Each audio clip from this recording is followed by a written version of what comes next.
Alam niyo ba, maraming may HIV ang walang symptoms. Pero may mga common signs na dapat nating malaman. So una, lagnat, napabalik-balik, madalas parang flu na hindi mo maipaliwanag. Pangalawa, matinding pagkapagod. Kahit sapat yung pahinga, sapat yung tulog. Pangatlo, namamagang kulani. Madalas nagkakaroon ng pigsa. Pang-apat, masakit na lalamunan. Parang may trangkaso pero matagal mawala.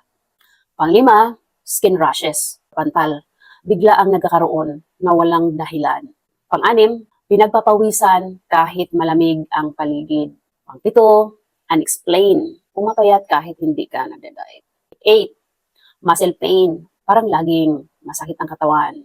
9, frequent infections. Madalas nagkakaroon ng sakit kaysa dati. 10, mouth sores. Singaw na paulit-ulit at matagal gumagaling. Disclaimer, HIV testing lang ang tanging paraan para malaman ang totoong status. Kung may nararamdaman ka man o wala, ang pinaka-importante, magpa-test. Pwede kang pumunta sa mga clinic o hospital o kaya gumamit ng HIV self-test kit. May previous video ako kung paano gamitin step by step ang HIV self-test kit. Check mo yon, sundan mo lang ang instruction kung paano gamitin, nasa yellow basket.